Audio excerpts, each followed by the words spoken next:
There are areas that are not typically covered under your insurance that we could potentially assist with. FEMA has opened 2 disaster recovery centers to assist Oregon Road and Gray Fire survivors. There are recovery centers now in both Elk and Medical Lake that are open Monday through Saturday.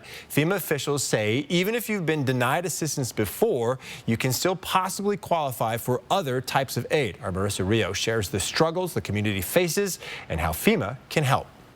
I lost my whole entire memories, lifetime with my kids, my grandkids. It's been over 6 months since the Oregon Road fire raced through the city, destroying everything in its path. Families now left to live in RVs, surrounded by charred trees, debris, and broken down metal. That's why FEMA is here, to help with not only damage costs, but replacement costs as well. And we can do an additional $42,500 for some of those personal property items, furniture, stoves, freezers, things that may be out in your garage, tools, things like that. State and local organizations are also at the disaster recovery centers available to help. Wildfire survivors just need to bring in insurance documents and documentation of ownership.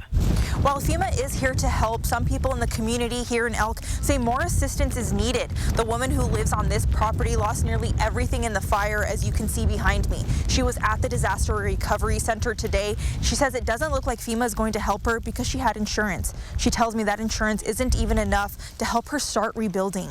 Rose, who owns this property, now lives in an RV with her son who has disabilities.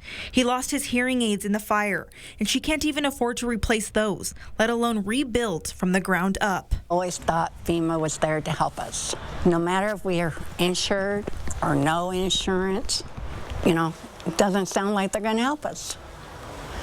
I mean, they want letters from my insurance to see what they paid me. FEMA says additional documentation may be needed to see what insurance doesn't cover so they can try and see where they can step in and help. That will frustrate people. I would encourage them to stay assertive in the process and come back in and talk to us, call us on the phone. Insurance representatives with the state will also be available at the center starting tomorrow. Reporting in Elk, Marissa Rio, 4 News Now.